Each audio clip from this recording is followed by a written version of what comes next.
The train didn't slow down gently. It heaved and groaned into Cutter's Bluff station like something that had been fighting the distance the whole way and finally given up, releasing a long hiss of steam that rolled across the platform and swallowed Clara's ankles.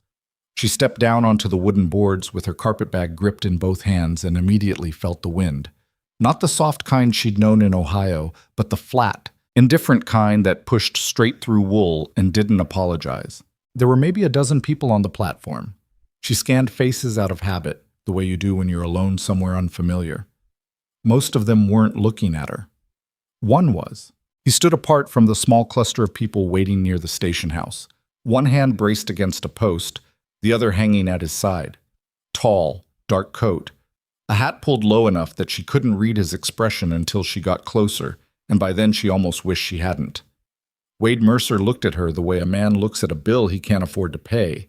Not angry exactly, but tired in a way that had moved past tired and settled into something more permanent. He was younger than she expected. The letter from the agency had described him only as a widowed rancher in need of domestic help, which in her mind had conjured something older, softer. This man was neither. He had the kind of face that had seen weather and hadn't come out of it unscathed, a jaw that could have been carved and a set to his shoulders that said he carried things and didn't put them down. Clara stopped in front of him. "Mr. Mercer." "Miss Whitmore." He looked her over once, not rudely but plainly, the way you'd assess a tool before trusting it with a job. Whatever he concluded, he kept it to himself. "Train was late." "Yes, sir. There was trouble with the line near. I know why." He picked up her bag before she could protest, turned and started walking. "Wagons out front." She followed him because there was nothing else to do. The town of Cutter's Bluff was smaller than it had looked in her imagination, which had been small to begin with. A main street, 2 saloons, a general store, a church with a cracked bell she could see even from the road. The people they passed watched her with the particular attention of a community that didn't get much new material. A woman in a blue dress standing outside the dry goods store said something to the woman beside her and didn't bother to lower her voice. Clara caught the word housekeeper and the particular tone that surrounded it, and she looked straight ahead and kept walking. Wade helped her up onto the wagon bench without comment, then climbed up himself, took the reins, and they left the town behind at a pace that suggested he was not sorry to leave it. For a while neither of them spoke. The land opened up around them. Enormous, blunt, beautiful in the way that things are beautiful when they don't care whether you think so. Grass that went on forever. Mountains cutting into the sky far to the west. The road was barely a road.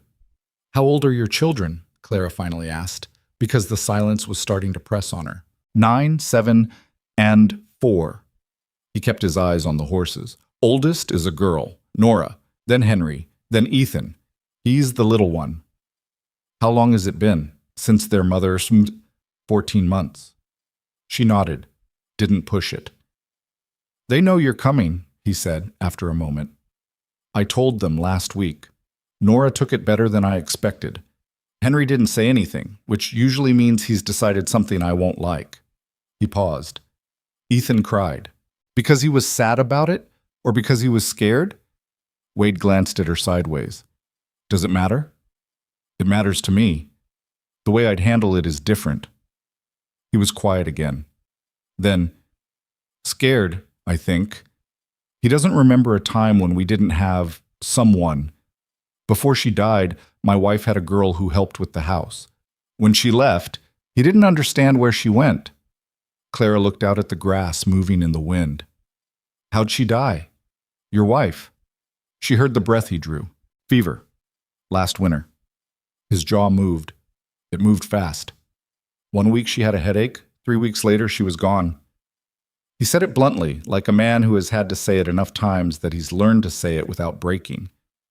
"The children were with my sister in Billings for most of it. They didn't see the worst of it, which I'm grateful for. But Nora knew. She's old enough to have understood what was happening." Clara thought about a 9-year-old girl understanding that, the particular weight of it.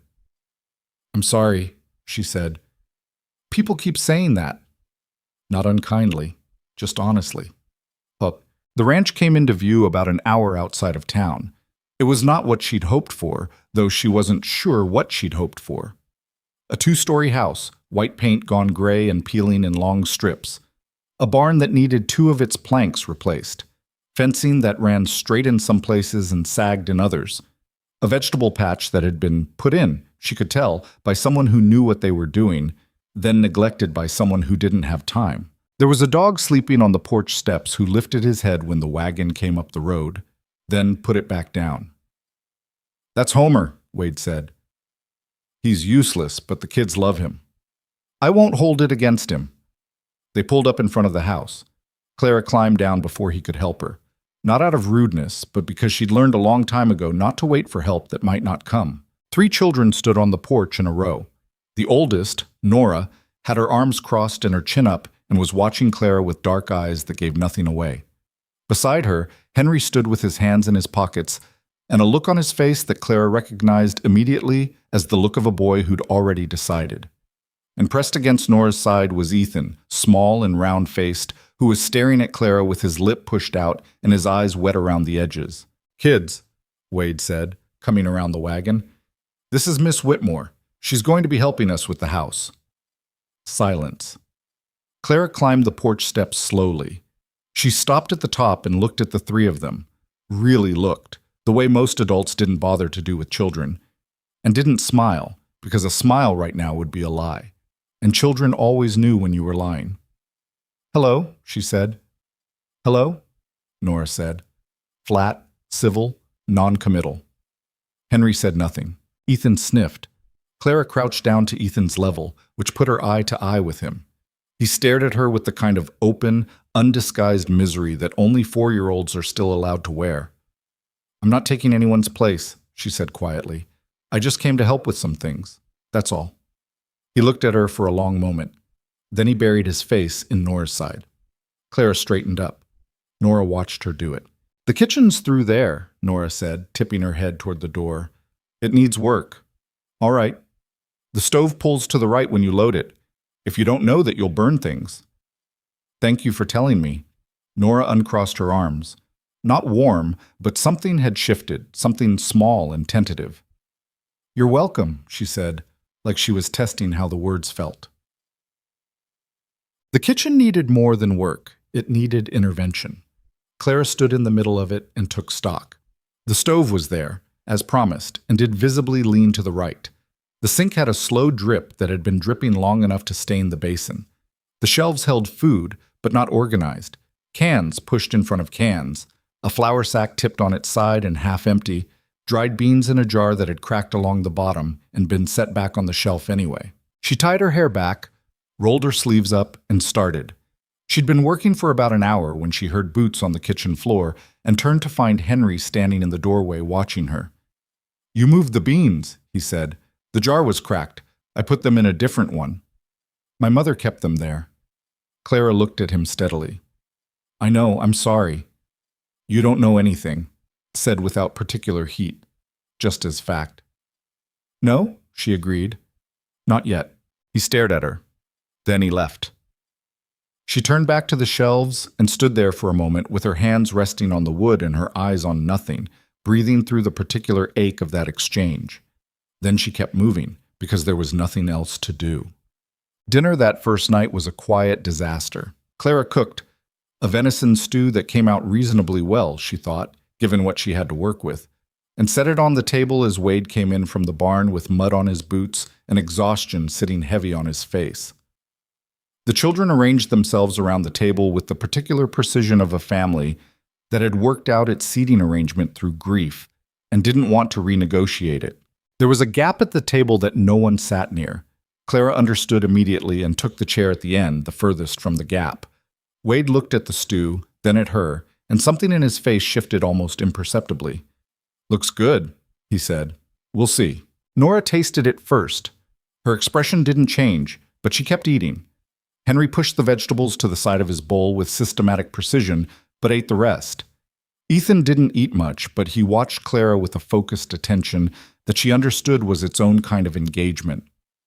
"Mr. Mercer," she said after a while. "The fence on the south side of the property, I saw it when we came in. How long has it been down like that?" Wade looked up. Since fall. Is it just the posts, or is the wire gone too? He set his spoon down. The posts are rotted through in 3 places. Wire's there. Why? I can fix posts if you've got the lumber. He looked at her like she'd said something in another language. You can fix fence posts. My father's farm, she said. I did most of the outdoor work by the time I was 15. He was sick the last 2 years. She said it matter-of-factly. I know fences. Wade leaned back in his chair and studied her. I don't need you breaking your back on fence posts. That's not what you're here for. I'm here to help. She held his gaze. The fence is a problem. I can help with it. That seems fairly straightforward. A beat of silence. I'll think about it, he said. From across the table, Nora was watching this exchange with an expression that, for the first time since Clara had arrived, held something other than wariness. It wasn't warmth yet, but it was interest. She slept in the small room off the back of the house that had once been used for storage. Someone had cleared it out and put a bed in, a real bed, with a quilt, and left a candle on the small table beside it. The gesture was oddly considerate, and she lay in the dark that first night wondering who'd made it. Not Henry, probably not Wade. She thought it might have been Nora. The wind off the mountains was loud at night. She hadn't expected that. Not the volume of it, the way it worked at the eaves of the house and made the windows breathe. She lay on her back in the dark and stared at the ceiling and did not let herself think about Ohio, about the farmhouse she'd grown up in, about her mother's voice in the morning, about the particular smell of that kitchen. She'd been sent here because there was nowhere else for her. That was the truth of it, however gently the agency had phrased it. Her mother had remarried a man who'd made it clear, in ways that didn't leave marks, that he was not interested in raising another man's daughter past 18. The agency placement was the compromise that let everyone pretend the situation was something other than what it was. Clara was not naive about this. She'd stopped being naive about most things around 15. What she was stubborn, which had always served her better anyway. She turned onto her side, pulled the quilt up, and made herself go to sleep. The next 2 weeks were the hardest stretch she could remember in recent years, and her recent years had not been easy. The workload was real. The house was large enough that cleaning it properly took the better part of a day, and that was before the laundry, before the cooking, before the twice-daily carrying of water from the pump to the kitchen. The stove, true to Nora's warning, pulled right and had a temperament about it. Some mornings it lit on the first try, and some mornings it required negotiation. She was also feeding 4 people with a pantry that had been stocked with the particular randomness of a man doing the shopping alone with 3 children in tow. There were things in abundance that didn't make sense together, and gaps where the basics should have been. She made a list on her 3rd day and handed it to Wade when he came in for lunch. He looked at it. This is a lot. Some of it can wait. The flour and salt can't. He folded it and put it in his coat pocket. I'll get to town by the end of the week. I could go. If you need the day here. He shook his head, and there was something in it that wasn't just practicality, a faint reluctance that she filed away and didn't push on. She'd seen it in the way he'd reacted to her mention of going into town at all. Something about Cutter's Bluff and what was being said there. She didn't need him to explain it. She could guess. The children were their own separate project. Ethan was the most tractable, in the way that 4-year-olds are tractable. Not cooperative exactly, but unguarded. Too young to have built the walls that his siblings had stacked up carefully over 14 months of grief. Within a week, he was following her around the house with the faithful, baffled dedication of the dog Homer. And she let him, even when it slowed her down, even when he upended the pile of clean linens she'd just folded. Ethan, she said, looking at the linens on the floor. Sorry, he said. He didn't look sorry. Help me fold them again. He looked at the pile. He was 4, so his folding was less folding and more compressing. She let him help anyway. Henry was harder. He moved through the house like he was trying to take up as little space as possible, ate his meals in 2 positions, either completely silent or in monosyllables, and had developed an expert's ability to disappear when there was work to be done that he didn't want to do. She caught him skipping out on the wood stacking twice in the first week. The 3rd time she was standing on the porch, when he came around the corner of the barn heading for the creek, with a fishing pole he thought he was carrying casually. Henry, he stopped. The wood. He looked at her with the particular expression of a 7-year-old discovering that someone is paying attention. I was going to do it later. You were going to do it after I'd already done it, and you could say you forgot. His expression didn't change, but something in his posture shifted. The woodpile, she said. Then the creek. I'll pack you something to take. He stared at her for another 3 seconds. Then he turned around and went back to the woodpile without another word. She went inside and wrapped up a piece of bread and a hard piece of cheese and left it on the porch post. When she came back outside an hour later, the food was gone and the woodpile was stacked. Nora was the most complicated. The girl was 9 years old and had been, Clara suspected, the de facto manager of this household for 14 months. She knew where things were. She knew the children's routines. She had a mental map of the ranch's needs that was more detailed than her father's, Clara thought, because Nora was the one who'd been inside the house watching while Wade was outside surviving. She'd been doing a woman's work since before she was old enough to be asked to do it, and she'd been doing it as an act of love and grief simultaneously. And now Clara had arrived and was moving things and reorganizing shelves and changing the way the stove was loaded. Clara stopped trying to be efficient around Nora and started being careful instead. Can you show me how your mother made the bread? She asked on the 5th day. Your dad mentioned she had a particular way.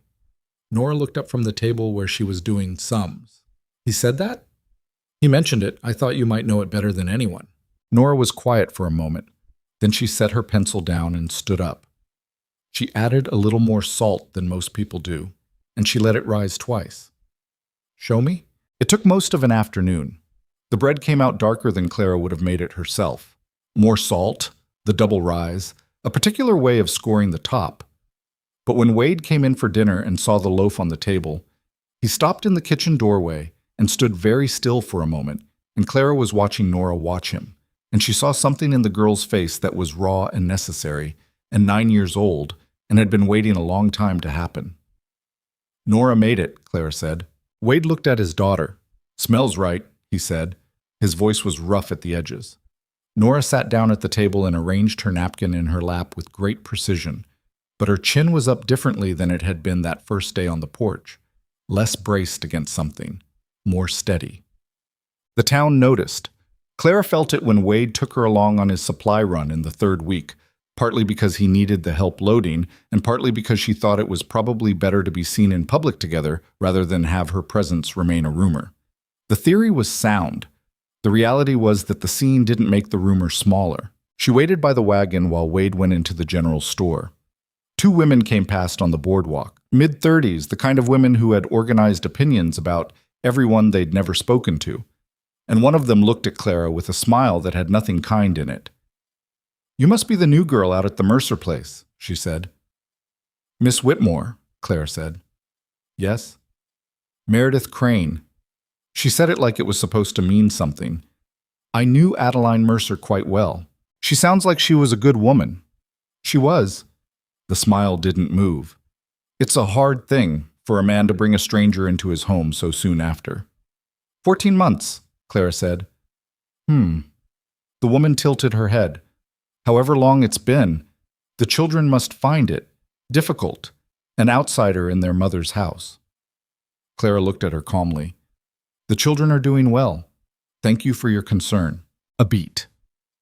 The woman was good at this, at the particular art of making a civil exchange feel like a warning. Of course, you must be very capable at your age. Wade came out of the store with his arms full of supplies and stopped when he saw the exchange happening. He read it in about 2 seconds. Mrs. Crane, he said flatly. Wade. Her tone shifted completely, went warm and communal. How are those children of yours? Fine. He loaded the first box into the wagon without looking at her. Clara, ready? Yes. She climbed up onto the bench. They pulled away from the store. Clara looked straight ahead. After a minute, Wade said, She's not the worst of them. I assumed. She was close with Adeline. I think she thinks that gives her some authority over what happens to us now. Clara said nothing. It doesn't, he said, in a tone that was partly saying it for her benefit, and partly, she thought, saying it for himself. By the end of the 4th week, the house was running. Not smoothly. There was no smoothly, there was just functional, which was its own kind of victory. The pantry was organized and stocked. The stove had settled into a grudging cooperation. The laundry system worked on a 2-day rotation, and the water hauling was manageable if she started early enough. The children were not fixed. She'd never expected that, wouldn't have believed it if it happened. But they were shifting. Ethan had started sleeping through the night without waking with bad dreams, which apparently had been a problem for months. Henry had stopped actively avoiding her and graduated to a cautious parallel existence, sometimes working on things near where she was working without acknowledging her directly. Nora made the bread twice more on her own, and the third time asked if Clara wanted to make it together. Wade watched all of this from the edge. She could feel it, the way he tracked things from across the room or from the yard, the particular attention of a man trying to understand something he hadn't expected. Sometimes she'd look up from what she was doing and find him looking at her, and he wouldn't look away immediately, the way most people would. She didn't know what to do with that, so she filed it with the other things she wasn't ready to look at. One evening, after the children were in bed, she was still in the kitchen working on mending when she heard him come back in from the barn. He stopped at the kitchen door. "You don't have to do that tonight." "I know." She kept her eyes on the stitching. "It's easier when it's quiet." He moved into the kitchen and pulled out the chair across from her and sat down, which surprised her. He usually went to bed or went out to the porch with a drink. She'd noticed his patterns without meaning to. "You've got the kids eating better," he said. Ethan especially. He was light for his age. "Yeah." He rubbed the back of his neck. I wasn't watching that close enough. The eating, I was keeping up with the work, and You were keeping everyone alive," she said. "That's not nothing." He looked at her. "The bar's low." "The bar's the bar. You were holding it." A silence settled, not the uncomfortable kind. "Henry fished 2 days in a row this week," Wade said. He hadn't done that since last spring.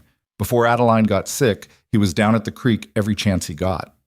"He needed permission," Clara said. Not official permission, just someone to tell him it was still okay to do things that made him happy. She set her mending down. "He's a good boy. He just doesn't know what to do with feelings he doesn't have words for." Wade was quiet for a moment. "You're describing half the men I've ever known," he said, and it was dry enough that it was almost funny. She looked up and found the corner of his mouth pulled back just slightly. Not quite a smile, but the shape where one might arrive someday. "I'm going to try to get the south fence done before it gets cold," she said, because it was safer to talk about work. "If you can spare me from the house for half a day." "I'll help." "You've got enough?" "I said I'll help." He stood up. "Good night, Miss Whitmore." "Good night, Mr. Mercer." He went upstairs. She sat in the quiet kitchen for a moment, listening to the footsteps above her, to the wind outside, to the way the house settled around her. She threaded her needle again and got back to the mending. The south fence took most of a Saturday, and it did not go the way either of them planned. Wade had said he'd help, and he showed up at the fence line with the post digger and lumber before Clara had finished her morning work, which she hadn't expected. She'd expected him to say he would, and then get pulled toward something more pressing, the way men with ranches always did. Instead, he was there, sleeves rolled up, not saying much, and they worked alongside each other in the particular silence of two people who were still figuring out the rules of each other's company. The ground was harder than it looked. The first post took 20 minutes and left Wade's knuckles scraped and Clara's arms aching from holding the lumber in position while he drove the digger down. He didn't complain about his hands. She didn't mention her arms.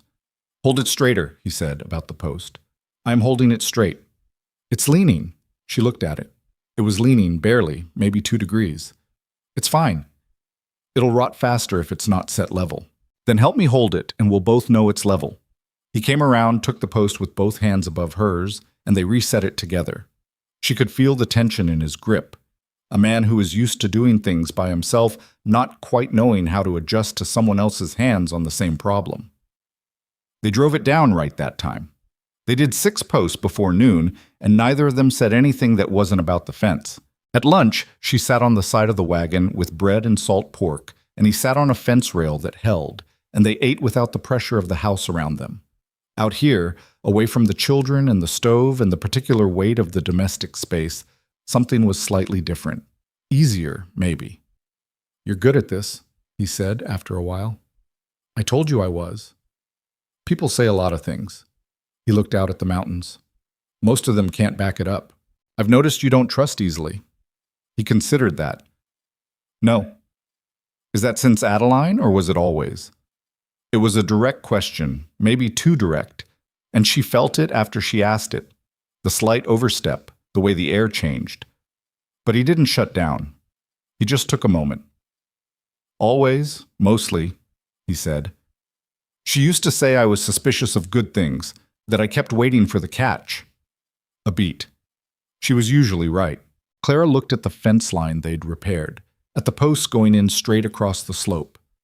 There's no catch, she said. I needed a place to work. You needed help. That's the whole of it. He looked at her for a second longer than was strictly conversational. Then he stood up and picked up the post digger. Let's get the last two done before the light changes. They finished the fence. It wasn't beautiful work.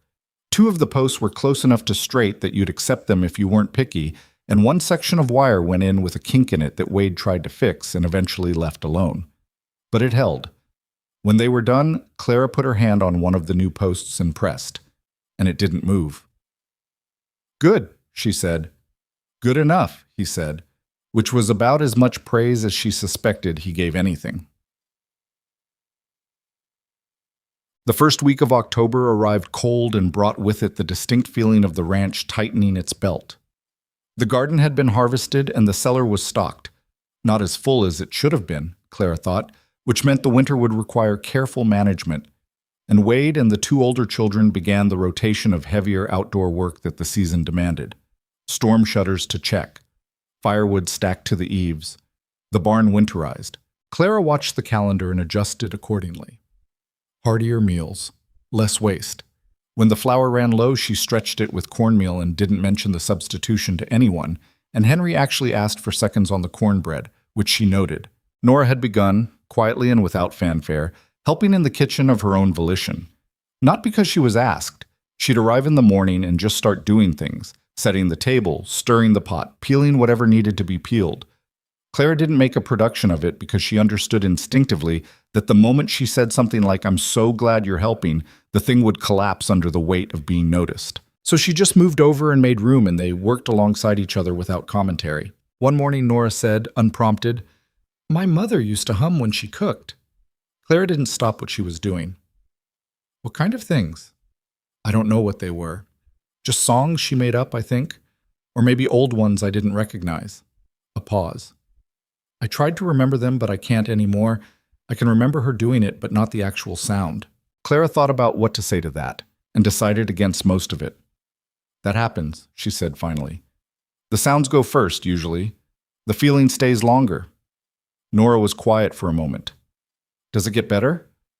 Forgetting?" "I don't know. I never lost someone the way you did." She looked at Nora directly. "But I think the remembering changes. It stops feeling like a hole and more like a room you can visit sometimes. You don't live there, but it's still there." Nora nodded slowly. It wasn't the nod of a child who's been placated. It was the nod of someone filing something away for later. Ahas. Henry was his own kind of project, moving on his own timeline in ways that couldn't be rushed. What Clara had figured out about Henry Mercer was that he expressed himself primarily through proximity. He didn't say things. He positioned himself. When he was upset, he disappeared. When he was okay, he'd be somewhere nearby doing something that had nothing to do with her, but that put him in the same room or the same yard. When something had shifted between them for the better, he'd be underfoot without explanation, getting in the way in the unconscious manner of a child who wants to be seen but won't ask for it. She tested this theory in the second week of October when she started splitting the smaller logs for kindling in the afternoon. She didn't ask him to help. She just set up in the side yard and started working. 20 minutes later, she heard footsteps, and Henry appeared around the corner of the house with no apparent purpose, sat down on an upturned bucket, and watched. She split wood. He watched. "You're holding the maul wrong," he said after about 5 minutes. She looked at the maul. "How should I hold it?" "My dad holds it up further, like this." He stood up and demonstrated the grip with his arms, no maul in hand. "Show me on the actual one." He took the maul, adjusted his grip to the position he'd described, and split the next log with considerably more efficiency than she'd been getting. He looked at her. Huh, she said. That is better. He handed it back. The expression on his face was the clearest she'd seen from him yet. Not happiness exactly, but something adjacent to it. The satisfaction of knowing something useful. Where'd you learn that? She asked. My dad showed me. He sat back down on the bucket. Last summer. We split the whole north woodpile together. That's a good thing to know, splitting wood right. He said it's the kind of thing you have to learn young, or you'll do it wrong your whole life. Henry picked up a piece of bark off the ground and turned it over in his hands. He says that about a lot of things. Sounds about right. Do you know how to do other stuff, like outside stuff? Some. My father's farm, I told you. Henry looked at her. It was the look of a child recalibrating, adjusting a position that had been set before there was enough information. What happened to it? The farm. My father died. Then my mother remarried. The farm went with the first marriage. So you had to leave? Yes. He thought about that. That's like us, he said. Except we didn't have to leave. But things left anyway. Clara looked at him for a moment. 7 years old, and he'd just said something that would have taken most adults 3 conversations and a glass of whiskey to get to. Yeah, she said. That's exactly like that. He dropped the bark and stood up. I'm going to see if Homer wants to walk to the creek. Tell Homer dinner's at 6. Something crossed Henry's face. Not quite a smile, but the architecture of one, the structural support for where a smile could eventually go. He walked off toward the barn, and Clara went back to splitting wood with the better grip. She should have expected that the town would find a way to make things complicated. She'd been watching it coming from the edge of her vision for weeks, the way you can see weather building over the mountains before it arrives. It arrived in the form of Caroline Briggs, who ran the town's small boarding house and who appeared one afternoon in the yard of the Mercer Ranch on no stated errand, riding alone on a good horse. Wade was in the barn when she arrived, and Clara was hanging laundry, and Caroline Briggs sat on her horse in the yard and looked at the laundry and at Clara and at the house with the composed expression of someone doing arithmetic. Miss Whitmore, she said, I've been meaning to come by. Mrs. Briggs. Clara set a shirt on the line. Can I help you with something? I wanted to see how the family was getting on. Her eyes moved over the yard, the stacked firewood, the repaired fence visible from here, the garden bed put properly to rest for winter, covered over. Looks like you've been busy. There's a lot to do on a ranch. She looked at the house. Is Wade in? In the barn, I expect. She didn't move to go find him. She stayed on her horse and looked at Clara with the particular look of a woman taking a measurement. I'll say plainly what I'm thinking, she said, because I think you strike me as a girl who prefers plain. Clara put her hands on the line and waited. Wade Mercer is a good man in a hard situation. People in this town care about what happens to him and those children, and there are some who worry about... She paused, choosing. About appearances. About what it looks like when a young unmarried woman is living in a widower's home. I'm here to care for his children and run his household, Clara said. Same as any housekeeper. You're 18. Yes. Most housekeepers are not 18. Her tone wasn't cruel. It was actually almost reasonable, which made it worse. I'm not suggesting anything improper has happened. I'm telling you what people are saying. What are people saying? A pause. That it's not appropriate. That a man in his position should have found someone older. A widow, perhaps. Someone with more established... She searched. Standing. From the barn behind them, Clara heard the door swing open and Wade's footsteps crossing the yard. She didn't turn around. Caroline, he said, coming up beside Clara. He'd heard at least part of it, she could tell by his voice. Wade. Mrs. Briggs shifted on her horse. I heard what you were just... He wasn't loud. He was actually quite quiet. Miss Whitmore is my employee. She is doing a job that needed doing and doing it well. What people are choosing to say about that is their business and not something I intend to manage. Mrs. Briggs looked at him for a moment. I'm not your enemy in this, Wade. I didn't say you were.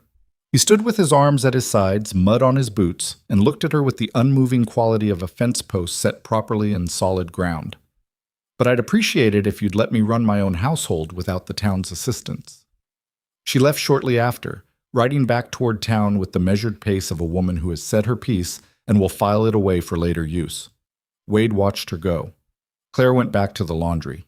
"You should have come and gotten me," he said. "I was handling it. She was out of line." She was saying what most of them are thinking. She reached for another shirt.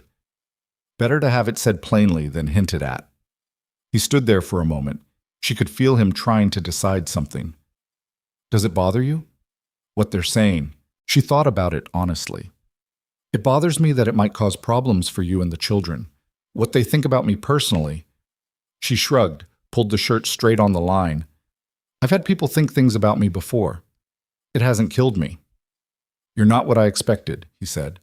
It came out simply, without the framing that might have made it a compliment or an insult, just an observation. She looked at him sideways. "What did you expect?" "Honestly? Someone who would have been on the train back to Ohio by now." She turned back to the laundry. "The week's not over yet," she said, dry enough that it landed somewhere between a joke and a statement of fact. He made a sound that was possibly a short laugh. It was so brief she almost wasn't sure she'd heard it correctly. Wade Mercer had bad nights. She figured this out in the third week of October when she got up before dawn for water and found the kitchen light on, and him at the table with a cup of coffee long gone cold and a ledger open in front of him that he wasn't reading. He looked up when she came in. Neither of them pretended she hadn't seen what she'd seen.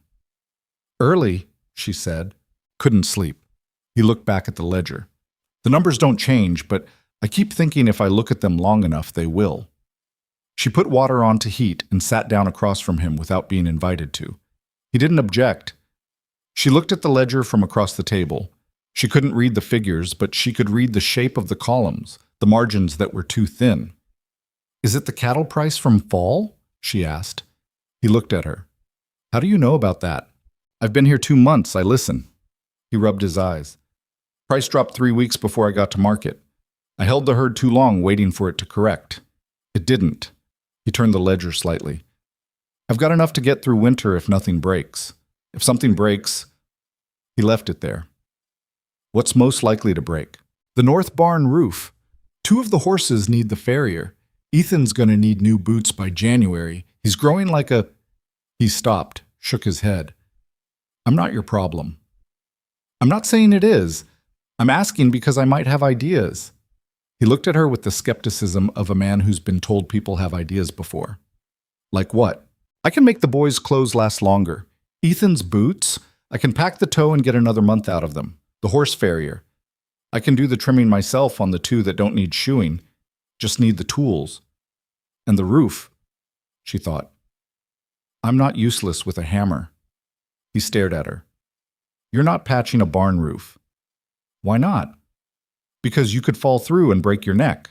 I've been on worse roofs." That was true. Her father's barn had been in worse shape than anything on this property. "Let me look at it. If it's as bad as you think it is, you're right. If it's not, I can tar the weak sections and get you through winter." He closed the ledger. "You came out here to cook and clean." "I came out here to help you keep this place running." She looked at him steadily. "That's what I'm doing." The silence stretched out. The water on the stove had started to heat, the soft sound of it just beginning to move. "The farrier tools are in the barn," he said finally. "Second peg on the left." He stood up with the cold coffee. "And you're not going on that roof alone." She took that as agreement, which was probably all it was going to be. They got through October like that, in pieces, each day its own separate negotiation with the weather and the workload, and the dozens of small things that have to be managed on a working ranch as winter tightens down. Clara did the horse trimming, and Wade stood at the stall and watched with his arms crossed, and said nothing when she did it right and said other side first once when she didn't, and that was the extent of his interference. The barn roof was patched on a day that stayed dry long enough. She'd been right. 2 sections were weak but not collapsed, and 4 hours of tar and patching lumber sealed them against the coming snow. Wade worked beside her, and she did not miss the fact that he was up on the roof with her, doing the work rather than directing it, which told her something about how he thought. He was not a man who asked anyone to do what he wouldn't do himself. She respected that more than she'd expected to. The children continued their own separate evolutions. Ethan had fully adopted her, with the uncritical loyalty of young children and dogs, and would climb onto the bench beside her at meals and lean against her arm the way he'd probably leaned against his mother's once. And she let him without making it complicated because he needed somewhere to lean and she had the space. Henry had begun doing his chores without being asked. Not perfectly. He still drifted toward the creek at every opportunity, and his definition of done was optimistic in most cases. But the deliberate avoidance was gone.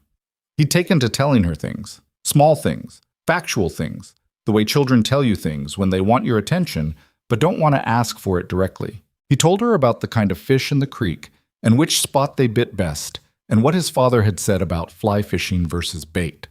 She listened to all of it. Nora was the one who surprised her. It was a Sunday evening, the light going orange through the kitchen windows, and Clara was mending alone while the children supposedly did their reading in the other room. Wade was still outside somewhere. The house was quiet in the particular way that Sundays get quiet when the week hasn't started yet. Nora appeared in the kitchen doorway. She was holding a small book, worn, cloth-covered, the kind of notebook that gets carried around. "What's that?" Clara asked. Nora came in and sat down across from her. She set the book on the table and put both hands flat on it, the gesture of someone who has decided to do something and is managing the nerves of having decided. "My mother wrote in this," she said. "Recipes and things, but also other things." She paused. "I've been reading it." Clara looked at the book without reaching for it. That must be something, to have that. Some of it I don't understand. She talks about the ranch like she worried about it all the time, like she was afraid it wasn't going to make it. Nora's hands pressed flat on the cover. She writes about my dad not sleeping, about him going out to the barn at night when he thought everyone was asleep. She looked up. "He still does that." "I know," Clara said quietly. She says, Nora stopped, swallowed. She says the ranch wasn't what she'd imagined when she married him, that it was harder than she thought and lonelier than she thought, and she'd had a year where she almost, her voice went careful, where she almost didn't want to stay. Clara waited, but she did, and then it got better. Nora's voice was thin and precise, the way voices get when they're carrying weight. She says the thing she's most afraid of is dying before she sees it all the way through. Neither of them said anything for a long moment. "I think she knew," Nora said, "when she got sick. I think she knew it was the thing she was afraid of." That must be a hard thing to read. "It is." Nora picked up the book, held it. But she also wrote. She opened it, found the page, and read aloud, haltingly, a girl reciting rather than reading. She wrote, "The ranch doesn't owe us anything, neither does the land. What we build here, we build by hand and stubbornness, and the willingness to still be here tomorrow." She closed the book. "I've been thinking about that." Clara looked at her, 9 years old, sitting across the kitchen table with her dead mother's notebook, and she had the face of someone who has been thinking about hard things and is not done thinking about them. "She was right," Clara said. Nora nodded. She looked around the kitchen, at the shelves Clara had reorganized, at the clean stove, at the pot already sitting out for tomorrow morning, at the room that was her mother's room and was also, now, something else. "I think she would have liked you," she said, not warmly, not with easy feeling, just as a considered judgment. Clara looked at the mending in her hands, the needle, the worn denim, the small ordinary facts of the work. "That means something to me," she said, "more than you know." Nora stood up, tucked the book against her chest, and went back to her reading. Clara sat in the kitchen alone and looked at the place where the girl had been sitting and felt the particular weight of what had just happened, the precise and fragile thing it was. Outside, the wind was picking up. She could hear it coming off the mountains, pushing against the north side of the house. The shutters they'd checked held firm. She threaded the needle again and kept working. It was toward the end of October that the town next delivered its opinion in a form that couldn't be politely deflected. Frank Alderson was the kind of man who had a seat on the town council and used it to feel larger than he was. He rode out to the ranch one afternoon when Wade was away in the south pasture and had the timing that suggested, to Clara's mind, that he'd been watching for that. She was on the porch when he arrived. He was a man in his 50s with a coat that was too good for the weather and the face of someone who enjoyed the delivery of news. Miss Whitmore. He dismounted with the slowness of a man who thinks his arrival is an event. I'm Frank Alderson, Town Council. Mr. Alderson, I'll get to the point. There are people in Cutter's Bluff with concerns about the situation here. He looked over the property with a particular kind of entitlement, the way men look at things they feel they have some claim over. A young woman living alone in the home of an unmarried man. Widowed, Clara said. He blinked. Pardon? Mr. Mercer is widowed, not unmarried. There's a difference. Alderson's expression adjusted. The effect is the same in terms of the, What is it you'd like, Mr. Alderson? He straightened. He'd come here to do a thing, and she was compressing his timeline. The council has discussed this. We believe it's not appropriate for you to be employed here without a chaperone of some kind, a mature woman in the household to maintain the proper... There are 3 children in this household, Clara said. They are 10, 7, and 4 years old. Children are not... Mr. Mercer hired me through a placement agency. I have a contract. I have separate quarters. I care for his children, and I run his household. If the town council has a legal objection to any of that, I'm sure they'd like to put it in writing so Mr. Mercer can have someone look at it. She held his gaze without blinking. Otherwise, I've got dinner to start. Alderson's face was red in a way that had moved past embarrassment into something more like indignation. You are not... I'm not what? She kept her voice level. Appropriate?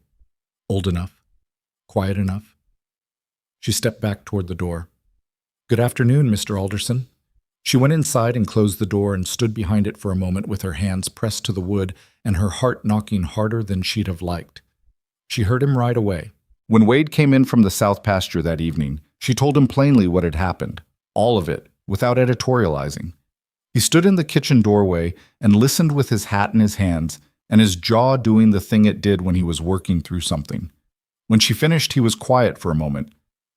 You told him to put it in writing, he said. Yes, he won't. There was something in his voice that was close to satisfied. He doesn't put anything in writing because he knows most of what he says doesn't hold up when you look at it. That's what I thought. He looked at her, the long, assessing look she'd gotten used to, the one she'd stopped trying to decode entirely. Are you all right? I'm fine, a beat. I'm angry.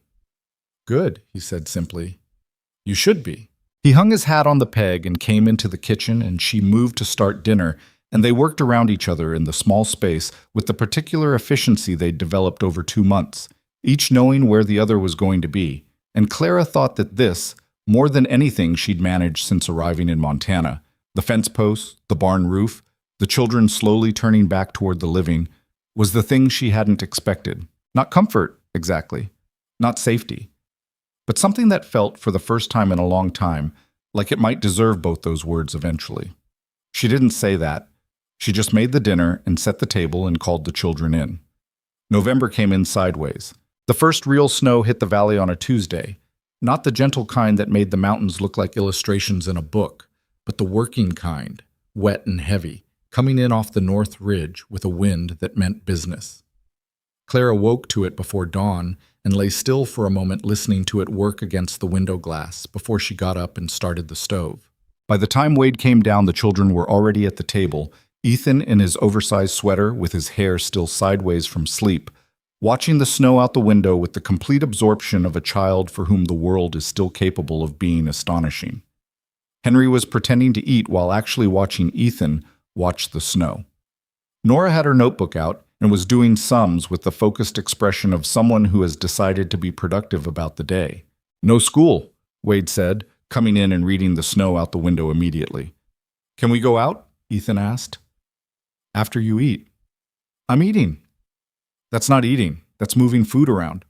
Ethan applied himself to his bowl with deliberate theatrical effort, and across the table Henry made the face of someone trying not to laugh.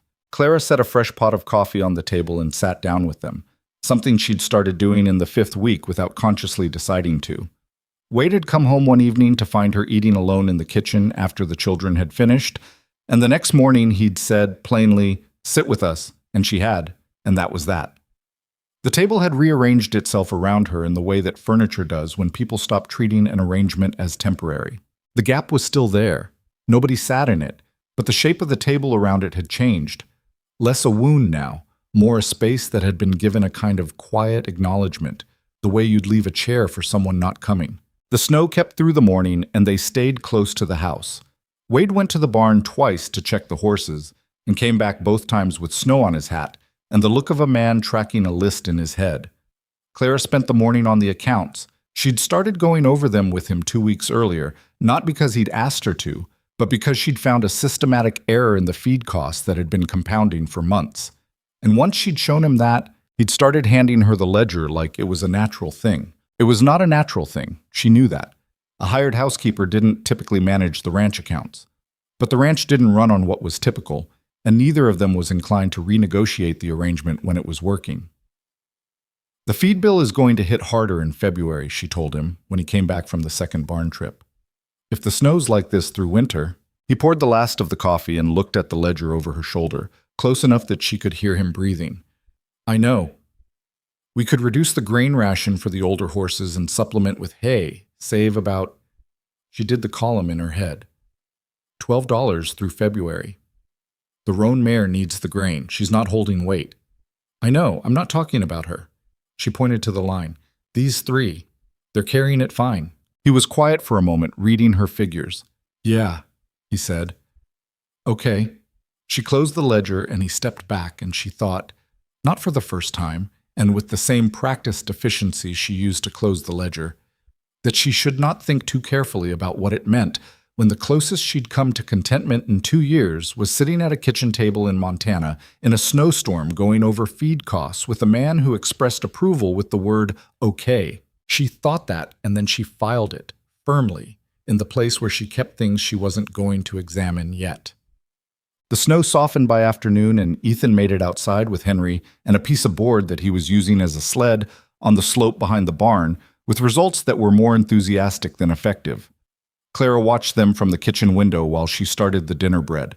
Nora came and stood beside her, and they watched Henry push Ethan down the small slope for the 4th time, and Ethan fall off the board immediately, and Ethan get up and trot back up the slope without any detectable discouragement. He's going to do that until he can't feel his hands, Nora said.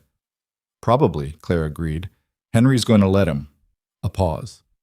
Because Henry actually likes doing it and doesn't want to be the one who stops. Clara looked at her sideways.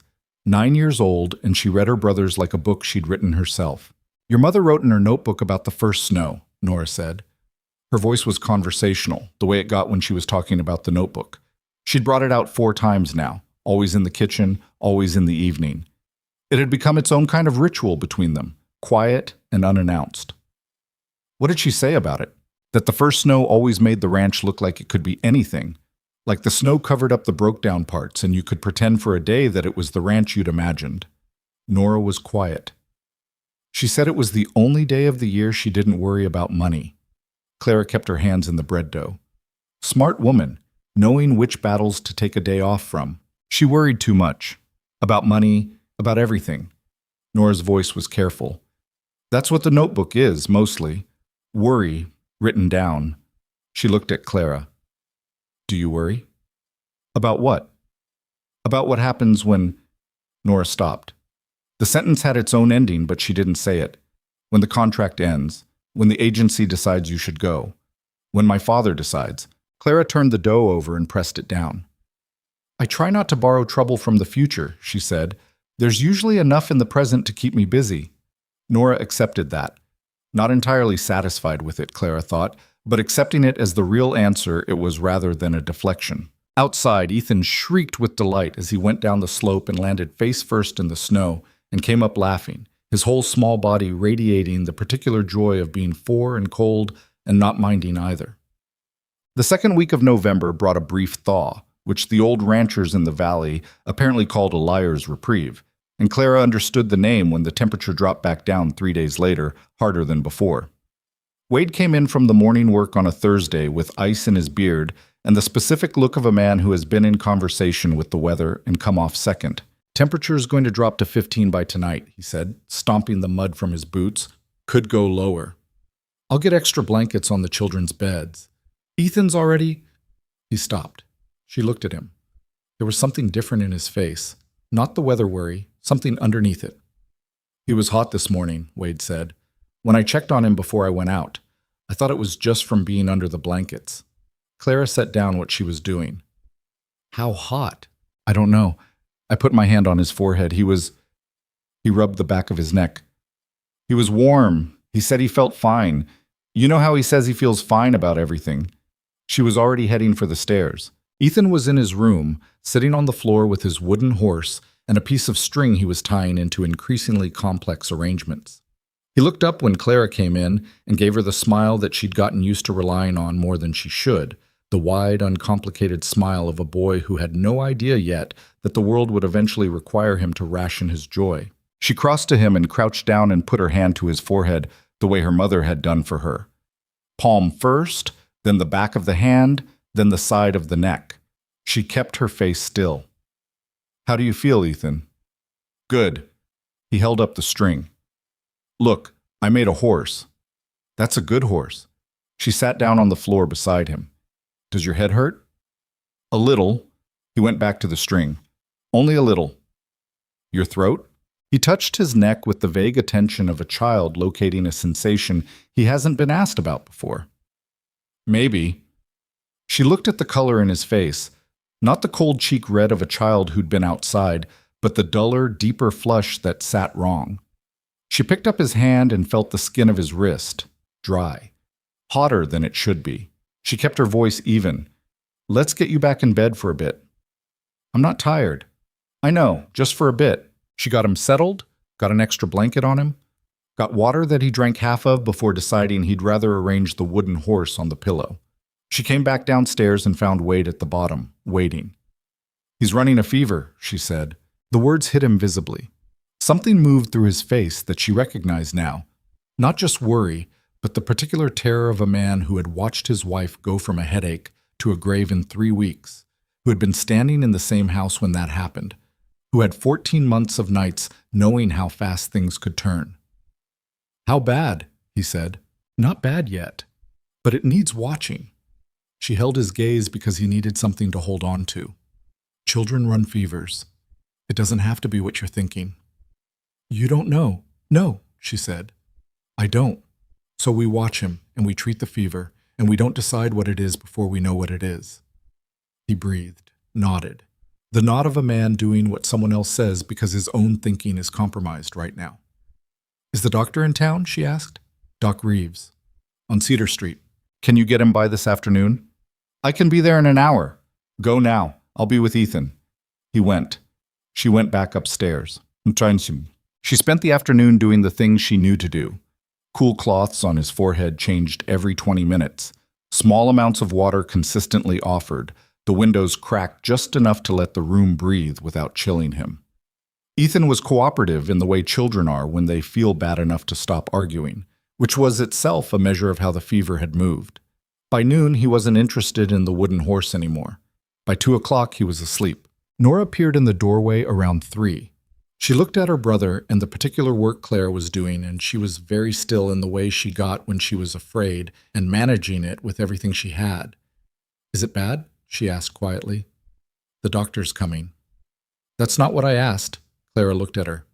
It's a fever. He's young and he's strong. We're doing the right things. Nora came into the room and sat down on the edge of the trundle bed along the wall, facing her brother. She was quiet for a long time. Then, my mother had a fever. I know. First it was just a fever, then it got worse. Her voice was flat in the way that meant she was pressing down on it hard. I don't want to go through that again. I know. Clara reached out and put her hand briefly on Nora's arm. Not a hug, not the performance of comfort, just the physical fact of contact. I'm not going anywhere. I'll be right here. Nora looked at her brother. Okay, she said. She stayed in the room. Wade came back with Doc Reeves at 4:30. An older man with the weathered competence of someone who had been doing this work on the frontier long enough that nothing surprised him, but he'd also stopped pretending that nothing was serious. He examined Ethan with efficient, unhurried thoroughness, and Clara answered his questions clearly. When the fever started, how high she estimated it, what he'd eaten, how much water, whether there'd been any other children sick in the area recently. There's something going around, Reeves said, packing his bag. 3 other children in town in the last 2 weeks. Respiratory high fever, runs about 5 days. He snapped his bag closed.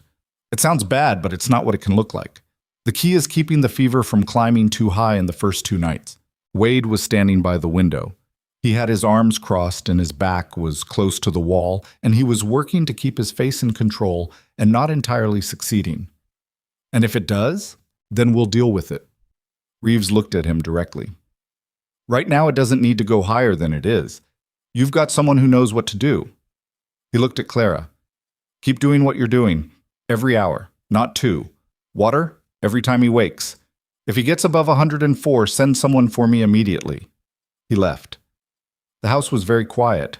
Wade stayed by the window after Reeves went, and Clara could see the exact shape of what he was doing, holding himself still because the alternative was coming apart.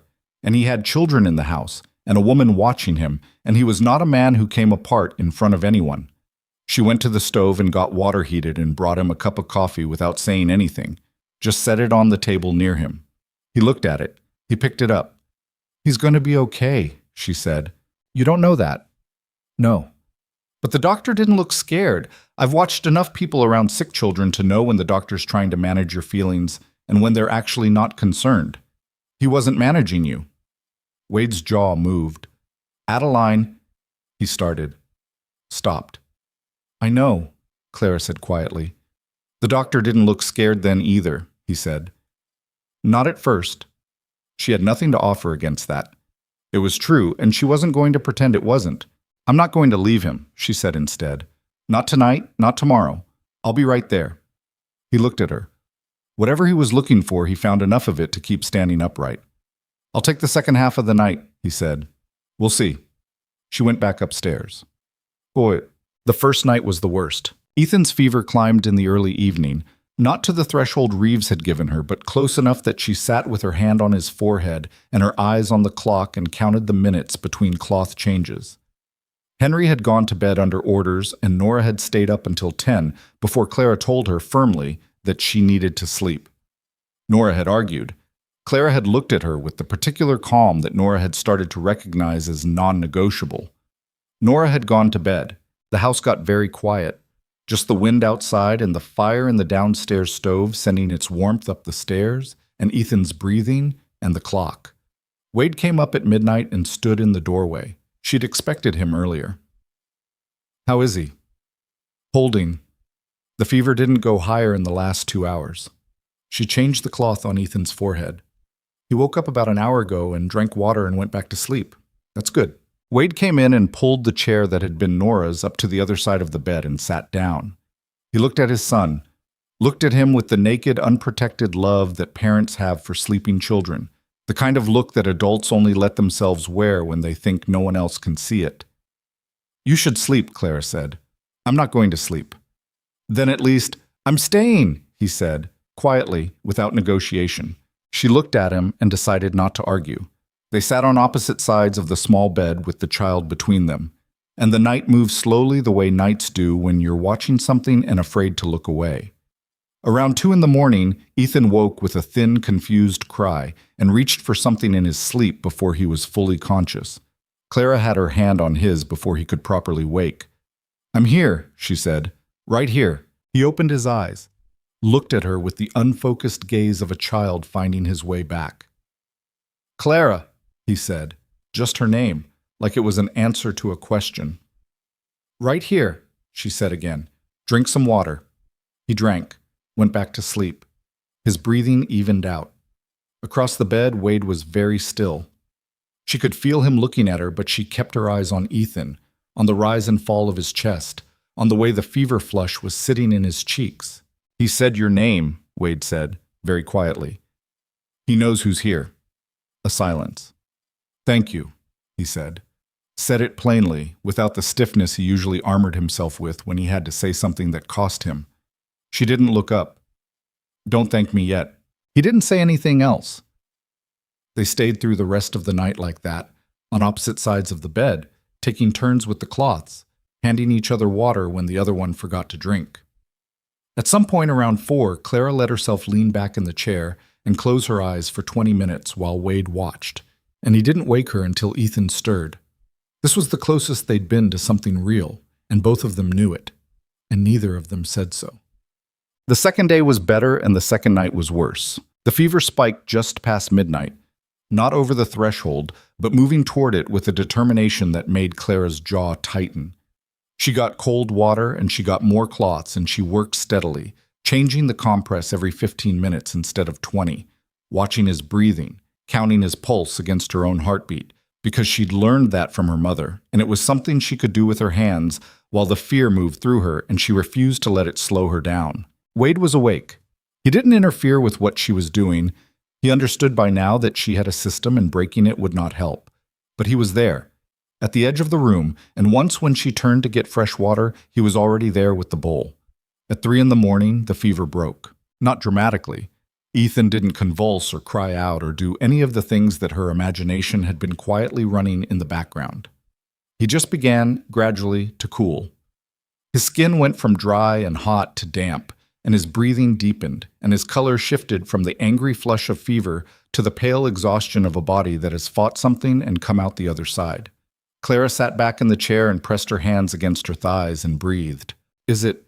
Wade said from the doorway. "The fever's breaking." She heard her own voice, and it was steadier than she felt. "He's sweating. That's good. That's what we want." Wade came into the room and stood beside the bed and looked at his son with the expression of a man watching something he was afraid to believe. He put his hand on Ethan's forehead and kept it there.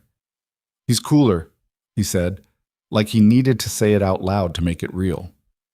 "Yes." He stood there for a long moment with his hand on his son's head, and his other hand came up and covered his face for just a second. 1 second. Quick. Private. And then he straightened and took his hand away, and he was back in control again, or whatever approximated control at 3 a.m. after 2 nights of fear. Clara looked at the window. The dark outside was beginning to have the faintest sense of something happening at its edges. "The worst is past," she said. "He needs to sleep and stay warm and drink water when he wakes. 3 more days of watching and he'll be on the other side of it." Wade turned from the bed. He looked at her the way he sometimes did. The long, direct look. But this time there was nothing guarded in it. He was too tired and had been too scared to put the guard back up quickly. "I don't know what I would have done," he said. "If you hadn't been here, you would have done exactly what you needed to do." "No." He shook his head. "I froze. When I realized how bad it might be, He stopped. "When Adeline got sick, I froze then too. I stood there and didn't know what to do, and by the time I started doing things, it was already—" He pressed his mouth shut. "I'm not good in crisis, not the kind that happens inside the house." "You got the doctor," Clara said. "You sat up 2 nights. You handed me water when I needed it before I asked." That's a lot," she said firmly. "Don't count things out just because they weren't dramatic enough." He looked at her. Something shifted in his face. An opening, the way a door moves when the wind pressure on both sides finally equalizes. He didn't say anything else. He sat back down in the chair on his side of the bed and looked at his sleeping son. And Clara sat back down in hers, and the sky outside started doing what it does in November in Montana in the hour before dawn, a particular deep blue-gray that is neither dark nor light, but something in between, the color of things not yet decided. Ethan slept through the morning and into the afternoon, waking in pieces, once for water, once to ask for Clara specifically, which Nora reported downstairs with an expression that was carefully neutral but not quite neutral enough to hide that she was paying close attention to what that meant. Henry hovered near the stairs most of the day without going up, which was his version of vigil. He'd been doing that since the first night, staying close to the house, not wandering to the creek, finding tasks near the door. By the 3rd day, Ethan was sitting up and asking for food and had opinions about which blankets he wanted. "He wants the blue one," Clara told Wade, coming downstairs with a request for broth. "Not the brown one. He has views." "He always has views," Wade said from the table. He was eating for the first time properly since the fever started, and the lines of exhaustion in his face were real, but the rigidity was gone. He looked like a man who had set something heavy down. "Brown blanket's warmer." I told him that. "And?" "He said he doesn't care." Wade almost smiled. Not quite, but almost. "That's my son." She started the broth and he stayed at the table, and they didn't talk much, but the quiet between them had changed. It had lost whatever remaining formality had been in it. She'd spent 2 nights sitting vigil over his child, and he'd spent 2 nights watching her do it, and you couldn't unsee something like that. The particular distance that people maintain between themselves when the nature of the relationship is still being negotiated, it had simply worn away over those 2 nights, like the paint on the house, like the frost on the window glass in the hour after dawn. She was at the stove when she heard him push back his chair and stand. She thought he was going to the barn. "Clara," he said. She turned. He was standing at the table with his hand braced on the back of the chair, and the look on his face was the look of a man who has prepared something to say and is no longer entirely sure he should say it. "What you said about not knowing what I would have done." He stopped, tried again. "I've been thinking about it. The past 2 nights." She waited. "I couldn't have done this without you," he said. Not as a thank you, as a statement of something that had changed, something in the accounting he was doing of his own life. "And I don't just mean the fever, I mean—" His jaw worked. "I mean all of it. The kids, the house, the damn fence." Something moved across his face that she didn't have a clean name for. "I keep waiting to find the catch, like I told you I do. And I keep not finding it." She looked at him. He looked back. Neither of them was going to say the rest of it. Not yet. The rest of it was too large for a kitchen at the end of a week like this, too large for 2 people still moving carefully around the edges of their own exhaustion and relief. But he'd said it. And she'd heard it. And the room held both of those facts without breaking. "The broth's going to burn," she said quietly. He nodded, stepped back, turned toward the door. She turned back to the stove and stood there with the spoon in her hand and let herself feel it for just a moment. The full weight of what had been said and not said. The way the past 2 weeks had compressed something between them that would not uncompress. The fact that she was standing in this kitchen, and it felt more like standing in her kitchen than any kitchen she'd stood in since the one in Ohio. And she couldn't entirely afford to feel that, and she felt it anyway. She stirred the broth. She filled the bowl. She carried it upstairs to the boy who had called her name in the dark and gone back to sleep, trusting she would still be there when he woke. She was still there. Ethan recovered the way children do, faster than anyone expected and with considerably more noise. By the 5th day, he was out of bed, and by the 6th, he was running Homer around the yard in the cold with his coat half-buttoned and his boots on the wrong feet. And Clara stood on the porch watching him and felt something in her chest loosen that had been pulled tight for a week. Nora stood beside her with her arms crossed against the cold, and when Ethan tripped over his own feet and went down in the frozen mud and came up laughing, Nora made a sound that was small and involuntary and was, unmistakably, a laugh. Clara looked at her sideways. "Don't," Nora said, still looking at her brother. "I didn't say anything." "You were about to." "I was going to say it's cold and we should go in." Nora looked at her. "That's not what you were going to say." "No," Clara admitted. "It wasn't." They stood on the porch a while longer anyway, watching Ethan and the dog tear around the yard in circles with no apparent purpose beyond the joy of being in motion, and the mountains stood in the distance doing what they always did, and the cold was real but not mean, and for a few minutes nothing on the ranch required anything from either of them. It was the most peace Clara had felt since September. Bombshell. The shift that had happened between her and Wade during the fever nights didn't announce itself. It didn't turn into a conversation or a moment with clean edges. It was more like the way light changes in a room as the season turns, gradual, undramatic, and then one day you notice the room is different and you can't say exactly when it happened. He started telling her things, small things, mostly. What he was planning for the spring herd, where he thought the north pasture fence needed work. What he'd heard from his neighbor Calhoun about the weather patterns, about the cattle market, about a water rights dispute 2 valleys over that hadn't reached them yet, but might. He told her these things in the evenings, after the children were in bed, in the kitchen where they both ended up by default, him with coffee or occasionally whiskey, her with whatever mending or accounts needed finishing. He didn't editorialize or explain why he was telling her. He just told her, and she listened, and sometimes she had something useful to say, and sometimes she didn't, and that was the whole of it. The distinction from before was subtle but real. Before, he'd given her information she needed to do her job. Now he was talking to her the way people talk to someone they trust, which is a different thing. She was careful with it. She understood, without needing to analyze it, that Wade Mercer had not trusted easily before and had trusted even less in the 14 months since Adeline, and that this was not a thing to crowd or complicate. So she didn't. She just showed up in the evenings and listened and said what was true and didn't push on the edges of it. But she was aware of it. She was aware of him, in ways she'd been trying to keep organized and had gotten less organized about since the fever nights. The particular way he moved through a room, the way his voice changed when he talked to the children versus when he talked to her. Not softer exactly, but more direct, like he'd stopped filtering. The way he laughed, which was rare enough that she'd started noticing each time it happened, filing them away without meaning to. She thought about what Nora had said. I think she would have liked you.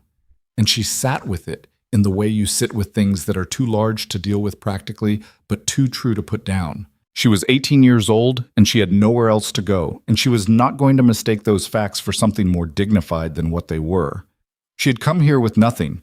The kindness she'd been shown here was real, but it was also, she reminded herself on the harder days, employment. She was being paid. The children had warmed to her because children warm to consistency and kindness, and those were things she had and could give. Wade trusted her because she'd proven herself useful, and because the fever had stripped both of them down to something more honest than the usual arrangement allowed. She told herself this. She believed parts of it. She also knew, with the same honesty she brought to the ledger columns and the feed calculations, that she had stopped thinking of this house as temporary somewhere around the second week of October. She hadn't decided to.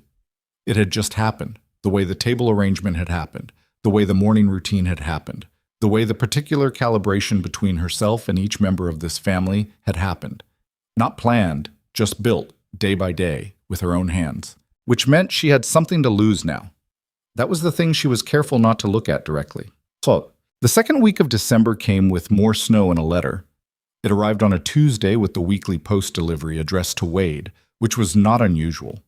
What was unusual was the way he read it at the table and set it down and didn't pick up his coffee cup for 5 minutes. Clara was working at the stove and she saw it happen in her peripheral vision, and she waited. Wade would say something when he was ready. Pushing him toward ready had never worked. My sister, he said finally. She turned. He was looking at the letter. She's coming. She wrote last month to say she wanted to visit, and I wrote back to say we were fine. She wrote again to say she's coming anyway. He set the paper flat on the table. She'll be here the 20th. How long? She says through the new year. He looked up. Margaret's... He paused, choosing his words with the care of a man discussing someone he loves and finds difficult. She has opinions. About? He looked at her steadily. About everything. About the ranch, about how I'm raising the kids, about... He stopped. About the situation here. Clara turned back to the stove. I see. She wrote to me in October, he said, after Caroline Briggs wrote to her. Clara set the spoon down, turned around again. Mrs. Briggs wrote to your sister. Apparently. He was watching her face. To express concern about me. Yes, she absorbed that. She thought about Mrs. Briggs in her blue dress on the main street, and Alderson with his council seat, and the way Cutter's Bluff had been watching the Mercer Ranch for 3 months with the particular attention of a small community that has appointed itself the guardian of everyone else's propriety. What did you tell her? Clara asked. I told her things were fine and she didn't need to make the trip. And she's coming anyway. Margaret does what Margaret decides to do. He said it without bitterness. She's not a bad person. She loved Adeline. She loves the kids. He exhaled. She has an idea of how things should be, and she argues for it. What's her idea of how things should be? He looked at her. That I should wait longer. That the kids aren't ready for... He stopped, started over. She thinks I moved too fast bringing someone in. She might be right about that. She's not. He said it with the flatness of a man who knows what he's decided and doesn't need to reconstruct the argument. Clara looked at him and thought about all the things that had happened in 3 months.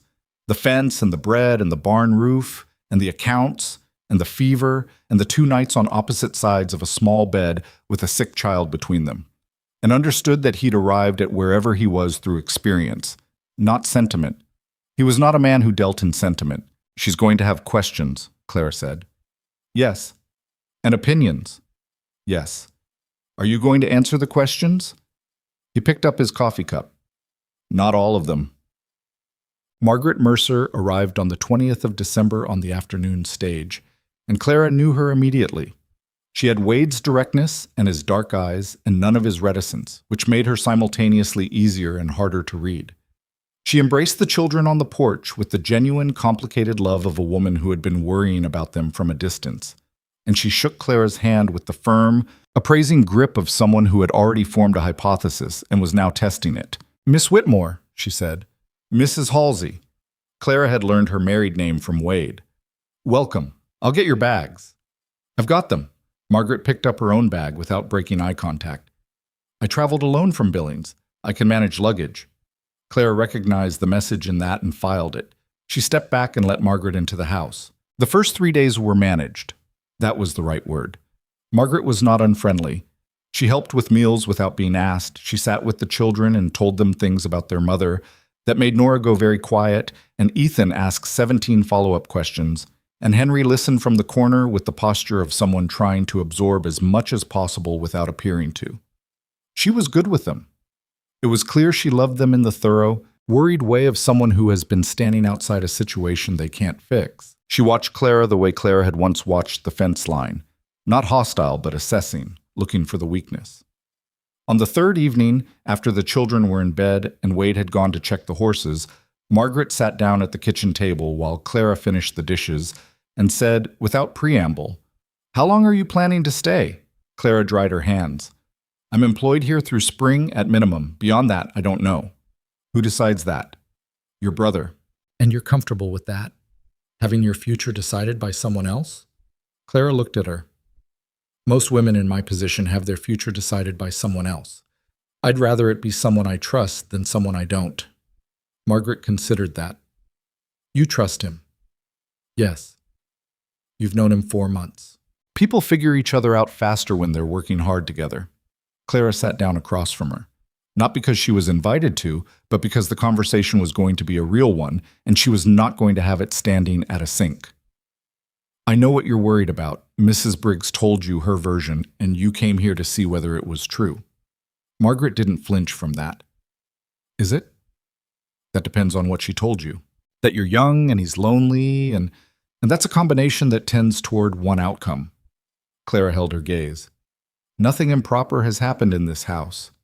"No." Margaret looked at her carefully. "But something is happening. I've got eyes, Miss Whitmore. And I've known my brother since he was born." Clara said nothing. "He looks at you differently than he looked at the girl the agency sent before you, the one who left after 6 weeks. Margaret folded her hands on the table. "He looks at you the way he used to look at Adeline when he thought nobody was watching." The kitchen was very quiet. "That scares me," Margaret said. "Not because you seem like a bad person. I don't think you're a bad person. It scares me because he's not ready, because those children are not ready. Because if this goes wrong, it will be worse than if it hadn't happened at all." Clara sat with that for a moment. It was fair. It was actually a fair thing to say, and she respected it more for being fair than she would have respected an unfair attack. "I know the risk," she said finally. "Do you?" "I've been aware of it since October." She was quiet for a moment. I haven't been pursuing anything. I haven't been trying to make it into something. I've been doing my job." "And the rest of it?" "The rest of it isn't something I have control over." She looked at Margaret directly. "What I can tell you is that I would not do anything that hurt those children. Not intentionally, not carelessly. She stopped. "They matter to me. All of them." Margaret was quiet for a long time. She looked at the kitchen around them, at the organized shelves and the mended curtain above the window, and the small signs of a household that had been put back together with steady, patient work. "Adeline would have wanted them to be happy," she said. Not warmly, as fact. "She would have wanted him to find—" She stopped, shook her head. "She told me once, before she got sick, she said if anything happened to her, she hoped Wade would find someone stubborn enough not to give up on him." A pause. "She said most people did. Give up on him."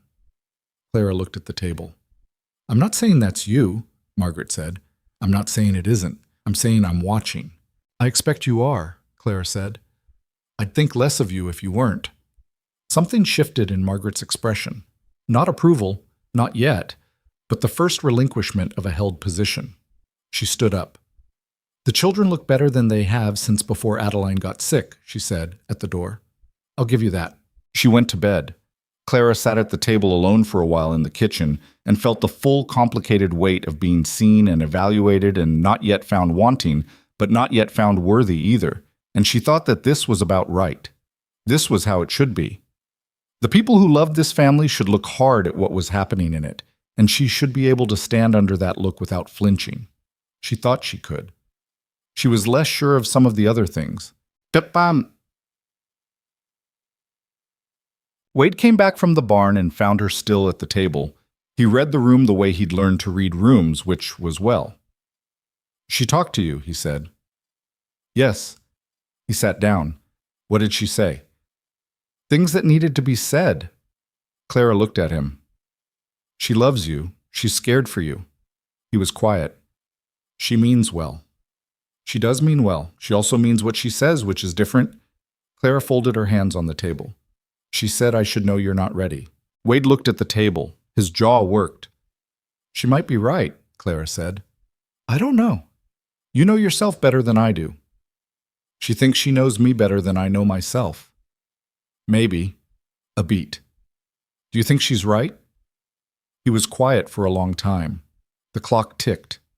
Outside, the wind pushed at the north wall of the house with its steady, indifferent pressure.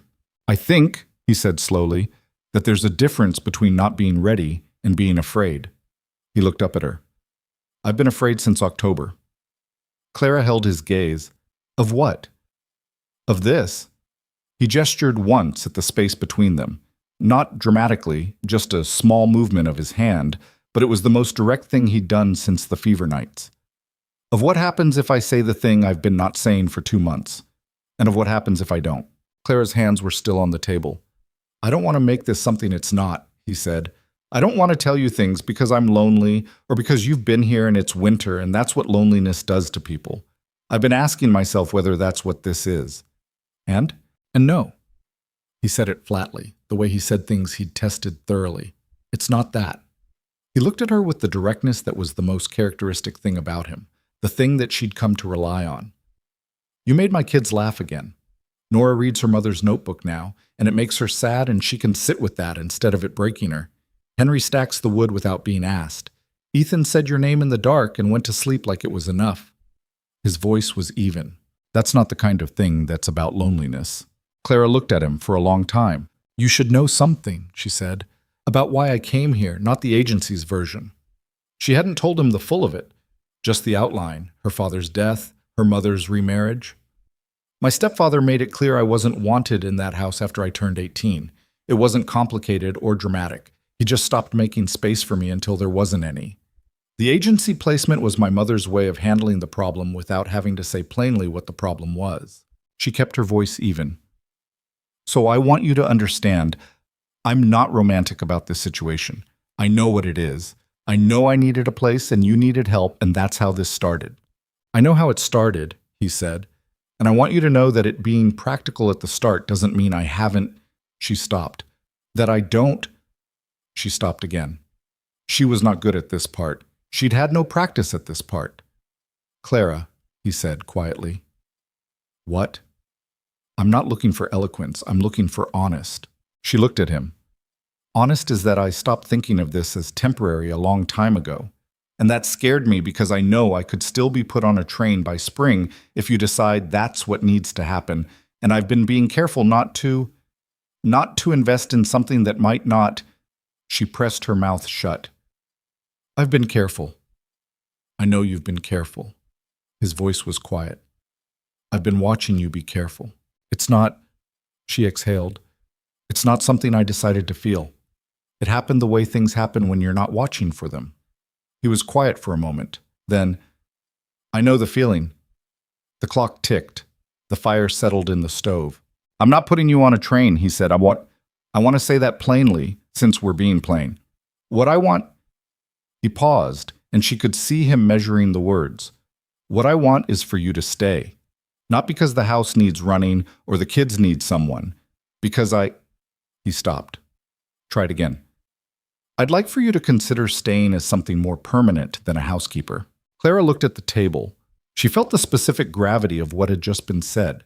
Not a grand declaration, not something out of a story, just a man sitting at a table in a kitchen saying what was true in the plainest language he had, which was exactly what she would have expected from him, and exactly what made it feel like something real. Margaret's going to have opinions about that, she said. Margaret always has opinions. The town is going to talk. The town is already talking. She looked up at him. It would have to be real. Not something that trails off when spring comes and you've had time to reconsider. I know that. And the children would need to— Oh, Clara. He said it like someone stopping a list. I know all of that. I've been sitting with all of that since November. He looked at her steadily. The question I'm asking is a simple one. She sat with it. The fire, the clock, the house around them that she had cleaned and mended and stocked and lived in and made, she understood now, into something she thought of as hers. Yes, she said. He nodded. Not with relief exactly, but with the quiet, grounded quality of something settling into place. Like a fence post set level in solid ground. Neither of them moved immediately. They sat at the table in the kitchen of the house in the snow in Montana and let the words sit between them until it felt as real as the table itself. Margaret found out the next morning because Wade told her at breakfast with the same directness he applied to everything else. And she sat with her coffee cup halfway to her mouth for a full 3 seconds before she set it back down. The children were there. Nora went very still. Henry looked at his father and then at Clara with the expression of someone whose hypothesis has been confirmed but who is still processing the implications. Ethan continued eating his eggs with the complete equanimity of a 4-year-old who doesn't yet understand why the table has gone quiet. Okay, Nora said finally. Everyone looked at her. She picked up her fork. I said okay. Not endorsement, not objection, just acknowledgement. From Nora Mercer, who had been the first line of defense of this family for 14 months and did not give approval lightly, it was the weight of something significant. Henry went back to his eggs. His shoulders had loosened, Clara noticed. The set of them that had been braced for something, she realized she'd been seeing it for weeks without naming it, had come down. Margaret was quiet through the rest of breakfast. After the children went to find their coats, she sat at the table with the second cup of coffee she'd poured and looked at her brother. You're sure, she said. Yes. It's fast. I know. Adeline is not here, he said, not unkindly, and would have wanted us to be all right. You said so yourself. Margaret looked at Clara, who was at the stove and not pretending she couldn't hear the conversation. The look was long and serious, and had in it the history of everything Margaret had come here to assess. You'll be good to him, she said. It wasn't a question. I will, Clara said. Not as a promise to Margaret, but as a fact she already knew about herself. Margaret picked up her coffee. She looked out the window at the snow and the mountains and the yard where Ethan was already trying to get Homer to chase him. She's too young for you, she said to Wade. 8 years, he said. People manage worse. She's stubborn. I know. I like it. Margaret made a sound that was the sibling of a laugh. You would. She shook her head. You're both going to be impossible. Clara turned back to the stove before her expression could say anything she wasn't ready to say yet. She kept her hands busy with the pan and let the sound of Margaret's quiet surrender wash over her like the particular warmth of a kitchen in winter. Imperfect, a little smoky, but real and solid, and nothing she was giving up. Outside, Ethan was hollering for Henry to come see something, and the dog was barking, and the mountains were where they always were, enormous and indifferent, and somehow, on a morning like this, not indifferent at all. Margaret stayed through New Year's, which was longer than anyone had planned and shorter than the children wanted. She left on a gray January morning with her bag packed and her opinions mostly aired, and a look on her face that was not quite approval, but had moved considerably past suspicion. She held each child for a long time on the porch. Ethan, who tried to fit his entire body against her at once. Henry, who submitted to the embrace with the tolerant dignity of a 7-year-old who has decided hugs are acceptable in cold weather.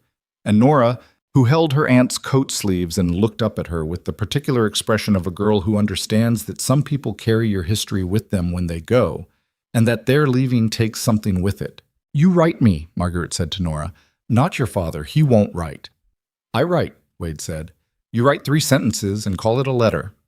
She turned to him and they stood for a moment in the way of siblings who have been arguing and loving each other their whole lives and have arrived at a wordless shorthand for both. She put her hand briefly on his arm. Then she looked at Clara. You take care of this family, she said. Yes, Clara said. Margaret nodded.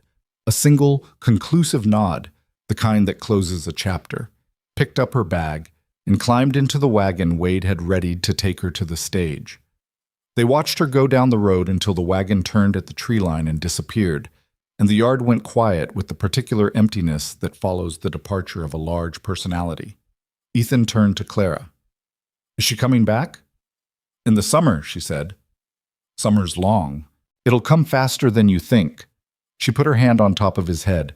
Let's get inside. Your ears are going to fall off. He touched his ear with apparent concern and went inside.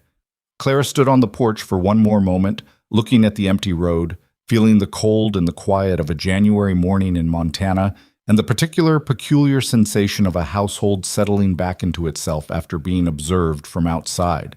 The observation had been uncomfortable. It had also been, she understood now, necessary. There was something clarifying about being seen clearly, about having someone look at your situation without sentiment and name it for what it was. And still, in the end, step aside. She went inside and started the stove.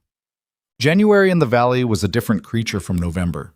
The cold that arrived after the new year was the serious kind. Sustained, unbroken, the kind that made the horses steam and turned the water pump into a daily negotiation and kept the children indoors for stretches long enough that the house took on the particular pressure of confined energy.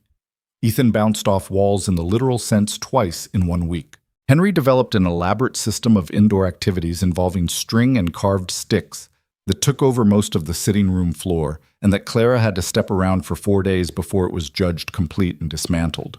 Nora read. She read everything available in the house, which wasn't much, and when she ran out of new material, she reread things, and when Wade came back from a supply run with 2 books from the general store that he set on the kitchen table without comment, she looked at him and then at the books, and something in her face did the thing it did when she was moved and didn't want to show it. Thank you, she said carefully. Don't stay up reading past 9, he said, and went to hang up his coat. Nora looked at Clara with the look that said she absolutely intended to stay up past 9. Clara looked back with the look that said she was aware of this and was choosing not to have an opinion about it. This was the thing she'd worked out with each of the children, the particular calibration of when to enforce and when to let things run, which was different for each of them and had taken months to get right and was still not always right. She got it wrong sometimes. She pushed Henry too hard on the schoolwork once, and he shut down for 2 days. She gave Ethan an inch on bedtime, and he turned it into a campaign for 3 inches that took a week to walk back. She misjudged Nora's mood one evening and said the wrong thing about the notebook, something that had come out more like advice than it was meant to, and Nora had gone quiet in the way that meant something had been bruised. She'd gone to Nora's room that night and said, without preamble, I said that badly. I'm sorry. Nora had been lying on her bed with the book open, but not reading. She'd looked at Clara for a moment. You were trying to help. I was, but trying doesn't always land right. No. Nora considered. My mother used to say the wrong thing sometimes, too. She'd come back after and say it again different. Did it help? Nora thought about it seriously. Sometimes. Sometimes you can't unsay a thing, but the coming back mattered. Clara had sat down on the edge of the bed, and they talked for an hour about nothing in particular, about the books Nora was reading, about what the ranch might look like in spring, about what kind of horse Nora might want to learn to ride. The wrongly said thing didn't go away entirely, but the coming back had mattered.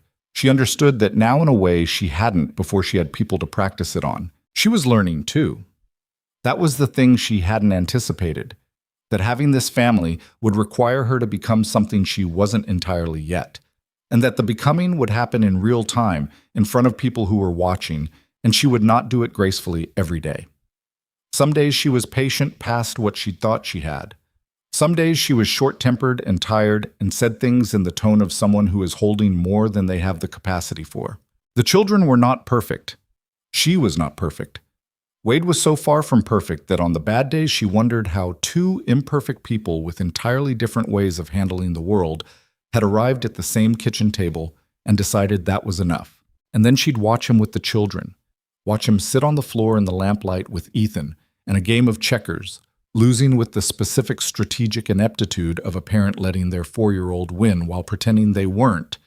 And she'd think that the imperfection was the whole point. Perfect things don't need anything from you. Broken things, imperfect things, things that are trying, those are the things that require your full presence, your real attention, the best of what you have on any given day. She thought that was true. She thought it more on some days than others. The wedding was in February. It was not a large event. Wade had proposed to make the arrangement formal in the way that he proposed most things, directly, at the kitchen table, without much ceremony, saying he thought they should do this properly, and asking whether she agreed. She had agreed. Margaret was written to, and wrote back with a letter that was longer than 3 sentences, which Wade pointed out to Clara as evidence that his sister was taking the situation seriously. The letter said she was glad, and also outlined 6 things she thought they should be aware of, and was exactly the right combination of warmth and unsentimental pragmatism that Clara had come to expect from Margaret Halsey. The ceremony was performed by the Justice of the Peace in Cutter's Bluff on a Thursday afternoon when the cold had eased enough to make the drive into town bearable. The children came. Nora wore her good dress and had braided her hair the way Clara had shown her. Henry wore his clean shirt and kept his hands in his pockets and stood straight. Ethan wore his coat buttoned correctly for the first time since October, and had opinions about the building they were standing in and needed to be quietly redirected twice during the short proceedings. There were 4 other people present. The justice's wife as witness, old Calhoun from the neighboring ranch who'd been invited because Wade had known him since childhood and respected him in the uncomplicated way of people who have never needed to explain the friendship, and 2 others whose names Clara learned that day and who shook her hand afterward with the direct, calloused grip of ranch people who had decided to make up their own minds rather than rely on Alderson's version. Mrs. Crane from the main street was not invited. Neither was Frank Alderson. It was not the wedding she might have imagined at 14. It was cold and short, and the Justice of the Peace mispronounced her name, and Ethan at one point sat down on the floor and had to be retrieved. Wade's hand when he took hers was rough and dry and warm, and when he said what needed to be said, he said it looking at her, not at the room, not managing the occasion, just looking at her with that direct, undecorated attention that was the most characteristic thing about him, and the thing she trusted most. She said what needed to be said and meant it. Nora was watching when Clara said it, and Clara caught her eye for just a moment.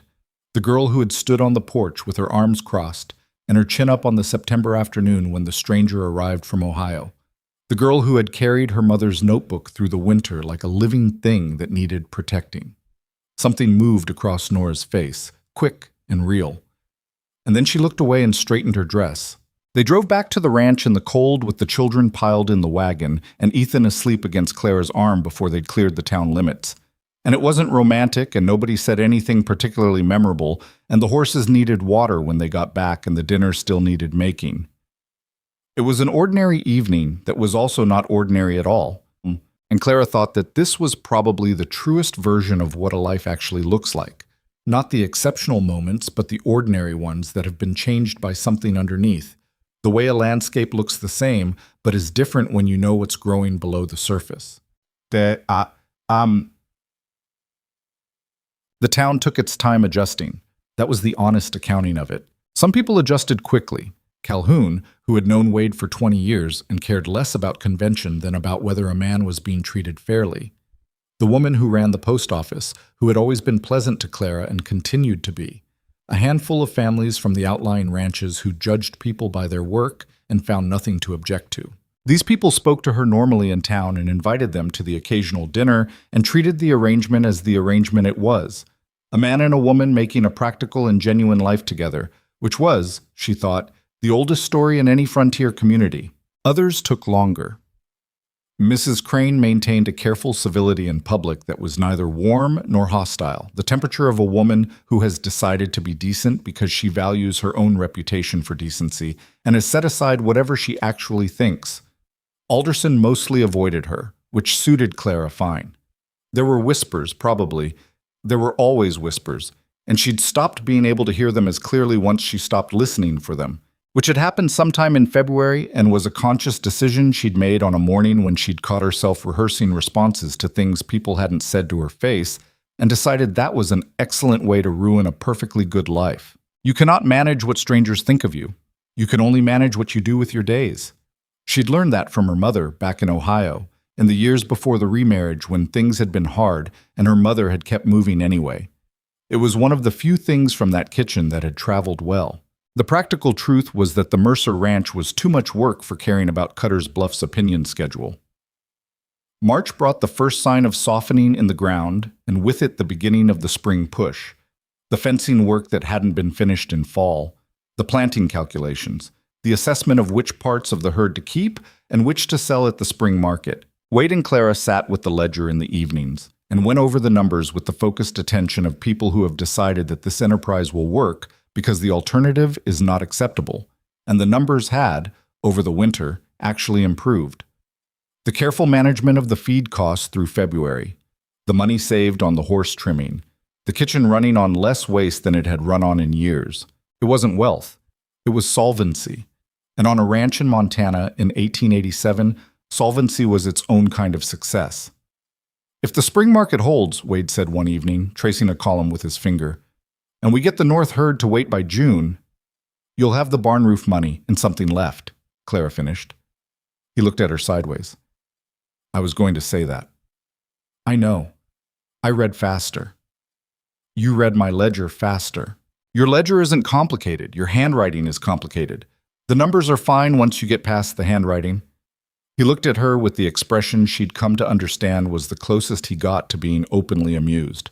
A compression of something in the corners of his eyes that wasn't quite a smile but was definitely something. "My handwriting is readable," he said. "To you, perhaps. To anyone with functional eyes. To anyone who has spent 3 months learning to decode it, yes." She turned the page. "Look at this column." He looked at the column. She was right about the handwriting. He didn't say so. This was what love looked like in a working household.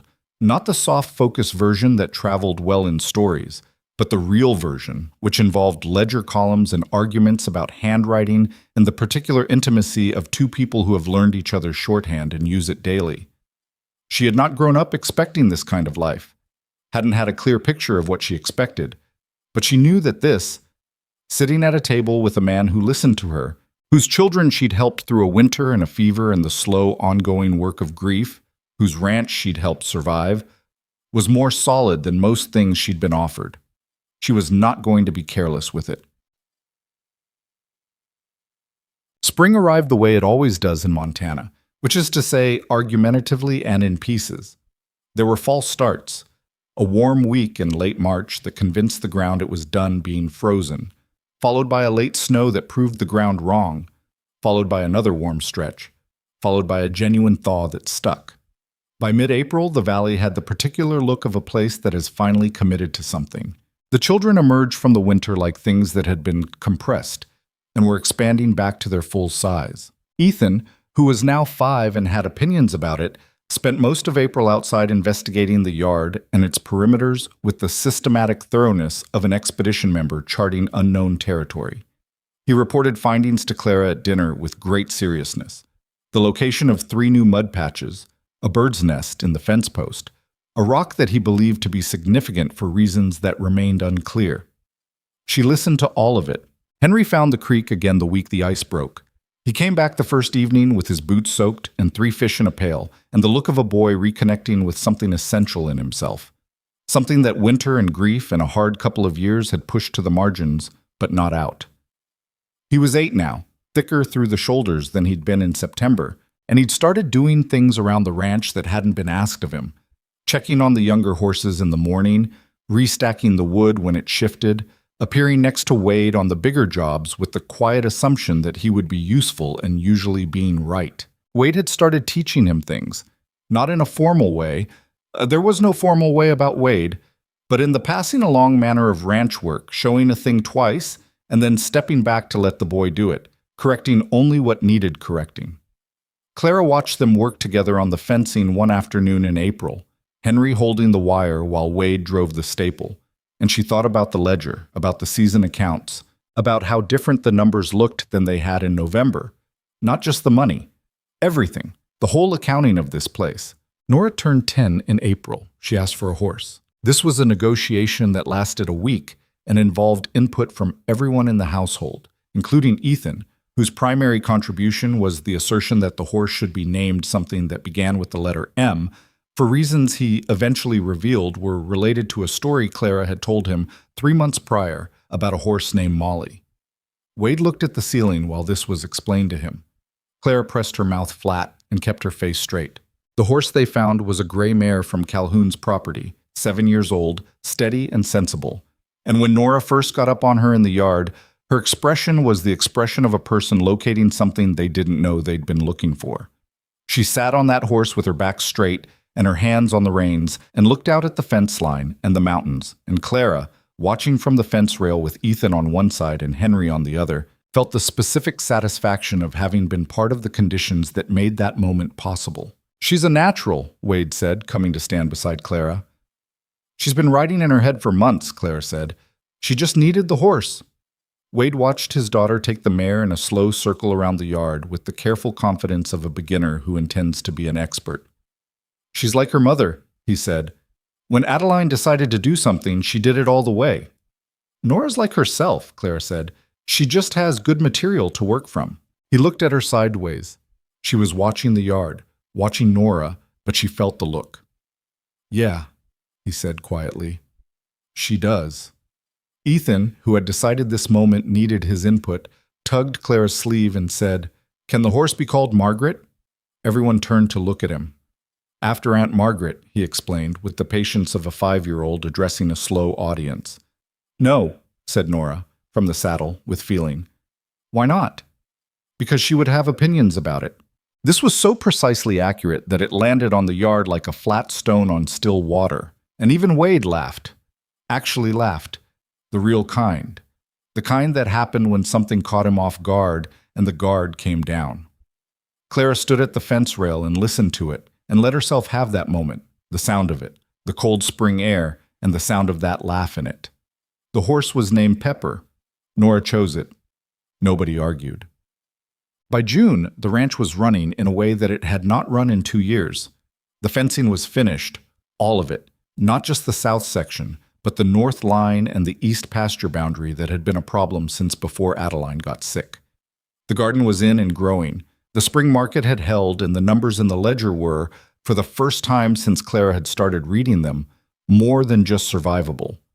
They were the numbers of a place that might, if the summer stayed kind, build something back toward what it had been before everything started going wrong. Clara stood in the garden on a Tuesday morning in June with her hands in the dirt and the sun on her shoulders, and thought about the girl who had stepped off the train in September with a carpet bag and a letter she hadn't asked for. She thought about that girl standing on the platform in the steam and the wind, gripping the bag with both hands, looking at a man who looked at her like she was a problem he hadn't solved yet. She had not known then that she would stay. She hadn't known anything except that there was nowhere else to go, and that going somewhere means you will become the kind of person who can exist in that place, whether you're ready to be or not. You arrive as what you were, and you figure out in real time what you need to become. Sometimes you become it. Sometimes you don't. There is no guarantee. There is only the showing up and the staying and the willingness to do the work of being present in a life that is harder than it looks from the outside. She thought about her mother back in Ohio, in the farmhouse that was someone else's farmhouse now, doing whatever she was doing on a June morning in a life Clara could picture but no longer quite reach. She thought about the years between 15 and 18 when she'd run the farm while her father was sick, when she'd learned fence posts and barn roofs, and the particular arithmetic of making things last longer than they should. She had not wanted those years when she was in them. She had wanted to be somewhere else, to be someone else, to have the kind of life that was softer and less work. She had resented the necessity of it, resented her father for being sick, resented her mother for not having more options, resented the farm for requiring everything and giving back so little. She did not resent it now. Those years had made her into someone who could show up on a failing ranch and know what to do with her hands. They had made her someone the children could trust, because she didn't pretend things were easier than they were. They had made her someone who could sit across a kitchen table from a man who didn't trust easily and earn it slow and then keep earning it, which turned out to be the actual job, not the housekeeper part, not the cooking and cleaning and accounts, but the earning and the keeping, the daily decision to show up and do the thing. The thing nobody tells you about resilience is that it isn't a quality you have. It's a decision you make again every day. It doesn't get easier. You just get more practiced at making the decision before the day has a chance to argue you out of it. She pulled a weed and dropped it at the edge of the row and moved to the next plant. Henry found her in the garden an hour later. He came across the yard at a diagonal, which was his usual approach. Not direct, not indirect. The path of a boy who had learned that arriving without ceremony was the safest way to arrive. Clara. Henry. He stood at the edge of the garden with his hands in his pockets. He was wearing his creek boots, which meant he'd been to the creek already this morning and had plans to go back. Dad wants to know if you need the wagon today. Not until this afternoon. He nodded, didn't move. She kept working, giving him the space he liked, the non-confrontational company of someone doing a thing nearby. Calhoun's oldest is having a party, he said after a while, for their daughter's birthday. They asked if we were coming. What did your father say? He said he'd ask you. She looked up at Henry. He was watching her with the careful, measuring expression that he wore when something mattered and he was deciding how much of that to show. Do you want to go? She asked. He shrugged. The shrug of a boy who wants to go but won't say so because wanting things still felt risky in some part of himself that the past 2 years had made cautious. I'll tell your father yes, she said. Something in Henry's shoulders came down a fraction. Okay. He turned to go. Henry, he turned back. You can just say you want to go to things, she said. You don't have to route it through a question about the wagon. He looked at her for a moment with the look that meant he was deciding whether to be defensive or honest. He chose honest, which was becoming more like him. It's easier through the wagon, he said. I know. I'm just saying it doesn't have to be. He considered this. Maybe, he said, which was the most concession he was going to give, and turned back toward the creek. She watched him go.